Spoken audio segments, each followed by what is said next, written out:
Welcome to Cheat Sheet Tales, where secrets slip, lies unravel, and the truth always has a twist. Real stories, raw confessions, shocking betrayals. Drop a comment if you've ever caught a red flag too late. Now, let's get into today's tale. My mom's friend made a speech at my wedding saying, "She's always been the black sheep. It's cute she found someone who doesn't mind damaged goods." I froze. Then my sister grabbed the mic and said, "You mean the same woman who paid your rent for a year?" Gasps. I, 36, female, got married recently. And during the wedding reception, my mother's lifelong friend stood up to give a toast and instead insulted me by calling me the black sheep and damaged goods. I froze. My new husband squeezed my hand, stunned. My sister, 33, female, usually reserved, marched up and grabbed the mic. What she said left the room silent, and my mom's friend speechless. It exposed everything I've kept buried under the surface for years: family betrayal, emotional neglect, and the truth about who's really damaged. "You okay?" Evan asked, gently nudging my hand under the table. I nodded, barely. The music had faded, replaced by the distant hum of conversation and the clink of glasses. The lights above the barn glowed soft and warm.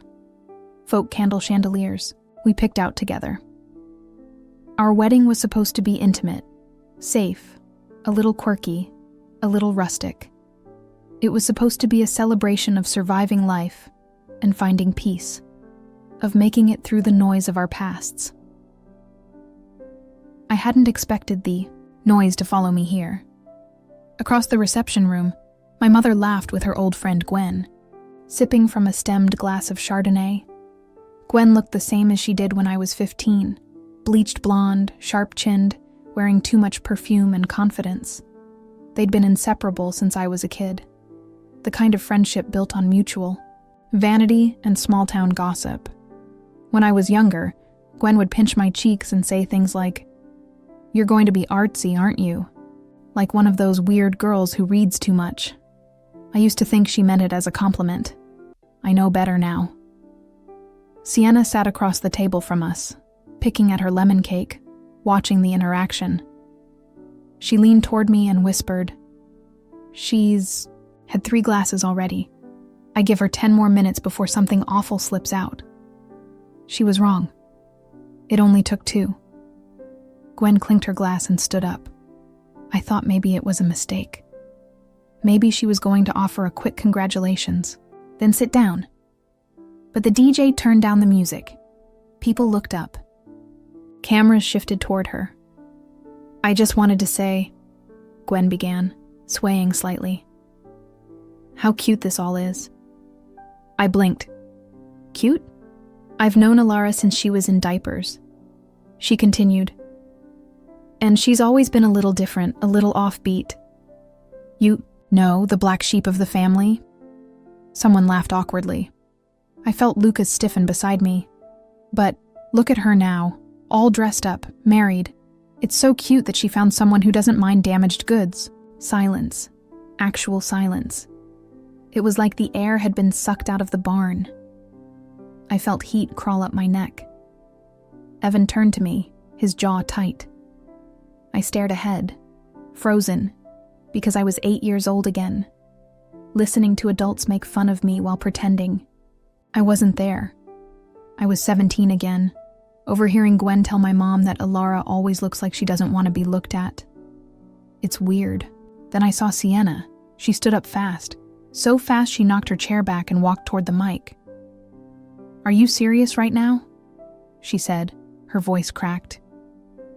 "You mean the same woman who paid your rent for a year when your second husband kicked you out for spending all his money on essential oils and seminars?" Gasps. A murmur rippled through the guests. "Yeah, remember that?" she went on. "When you were crying on our couch, eating Alara's groceries, and wearing her clothes because you had nothing, the woman you just called damaged opened her home to you. She gave you everything you owe her. She didn't yell. She didn't need to." Marcia stood there, frozen, face flushed. The DJ gently took the mic back.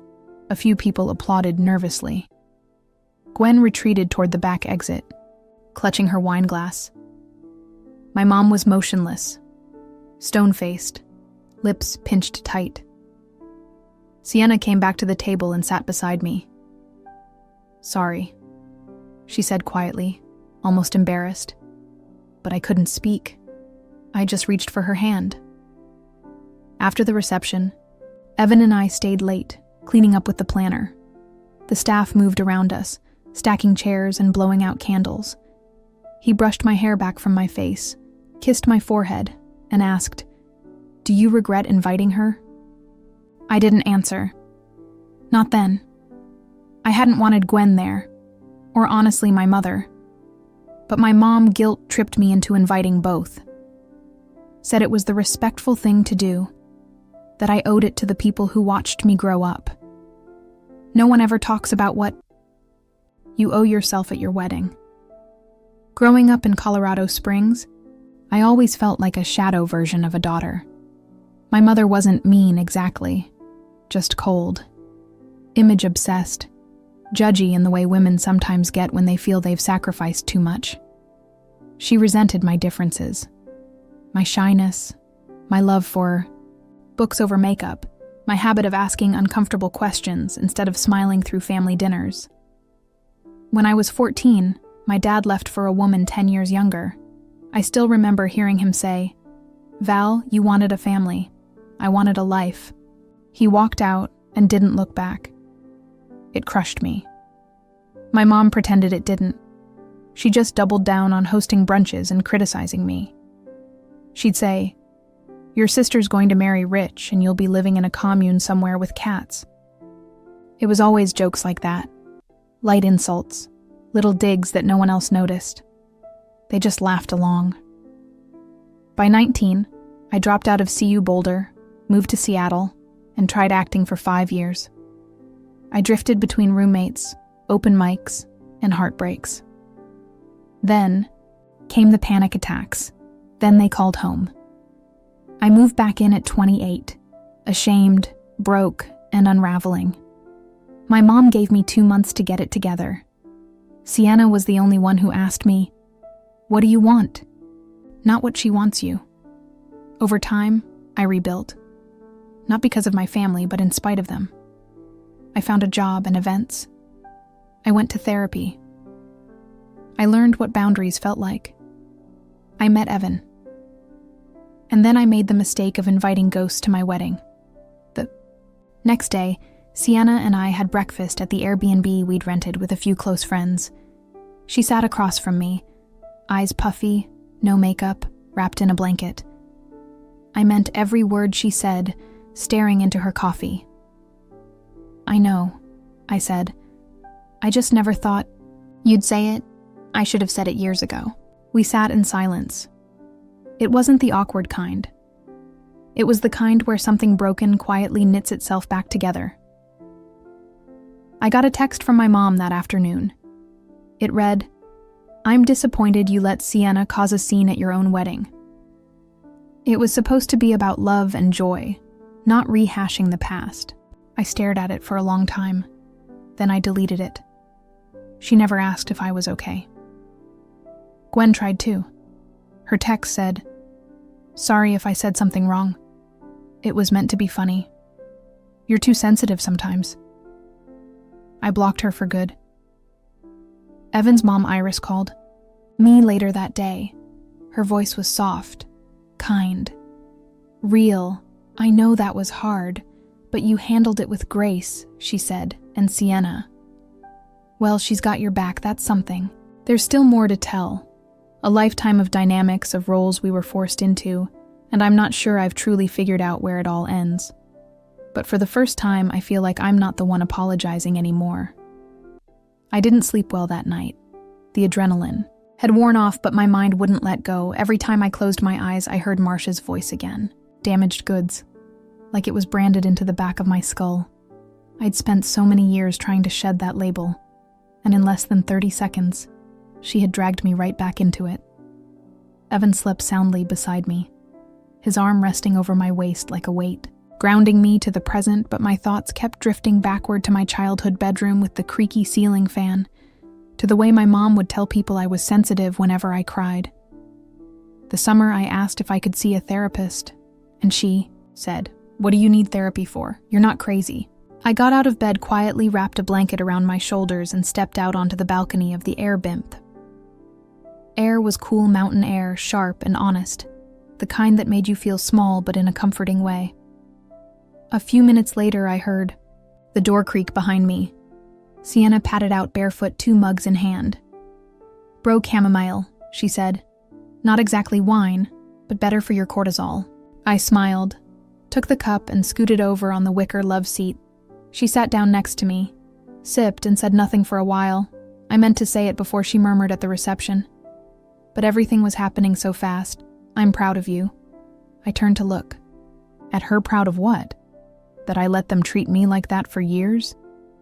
"No," she said, "that you still turned out good." That hit me harder than anything Marcia could have said. Sienna hadn't always been like this for most of our childhood. She played the role. Our mom assigned her perfect social, the golden one.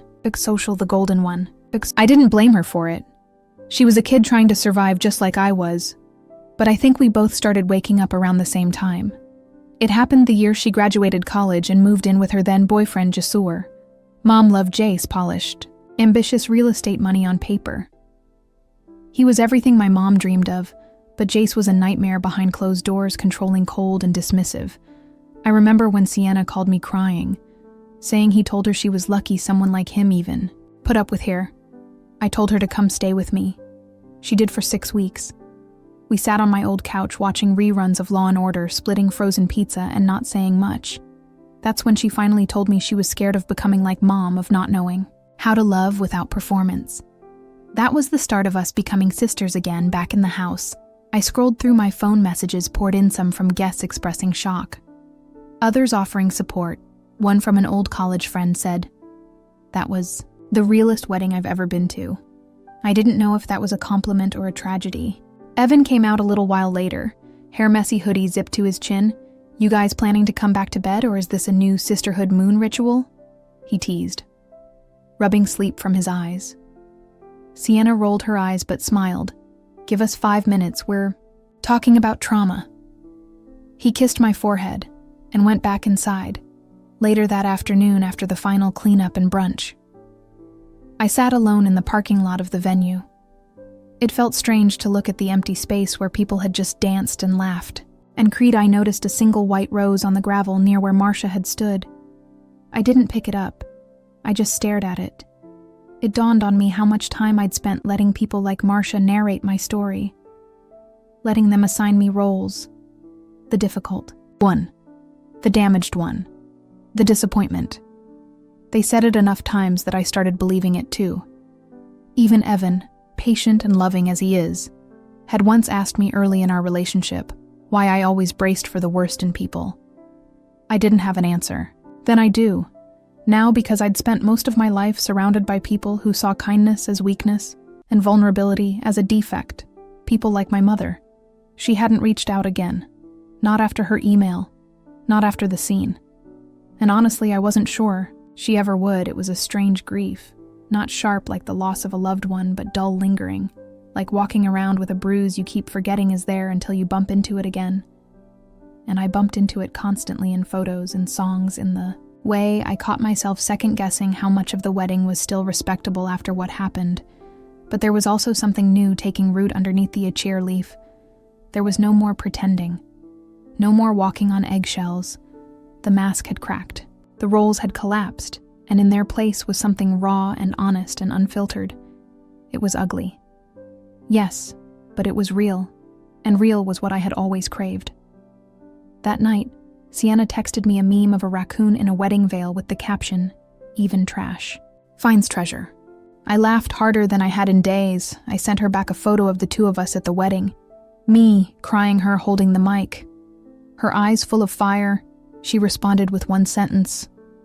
"Next time, let me plan your baby shower." And for once, the idea didn't fill me with dread. Not because I'm rushing into that phase of life, but because I know now, really know, that whatever comes next, I won't be facing it alone, even if parts of my family fell apart that night. The right ones stayed. A week after the wedding, I returned to work. Nothing like the sterile scent of office coffee and the humming of computers to pull you back into normally. People asked about the wedding and I kept my answers. Brief, it was beautiful, a little dramatic but perfect in its own way. Didn't elaborate. Most wouldn't understand. Not unless they'd been the family scapegoat too. Sienna came by my apartment that Friday. She brought pad thai and cheap white wine. We sat on the couch, the TV on, but muted the city outside our window buzzing, as if none of it had happened. "You think she'll ever apologize?" she asked. Between bites, I shook my head. "No, but I think she's embarrassed." "That's better in a way. Means she knows." Sienna snorted. "She probably thinks we owe her an apology. That's her whole thing. She breaks stuff and then waits for you to say, 'Sorry,' for bleeding. She wasn't wrong. Still, something inside me felt unfinished. Not rage. Not vengeance, really. But a need for clarity. For a full circle moment. Not just for me, but for all the years I spent silencing myself to keep the peace. While others got to rewrite my story, I didn't want to yell. I didn't want to cry. I wanted something quieter, smarter, permanent. The opportunity came a few days later. My mom was the president of a women's social circle in Colorado Springs called the Summit Ladies. Was their pride and joy, a group of 30 or so affluent image.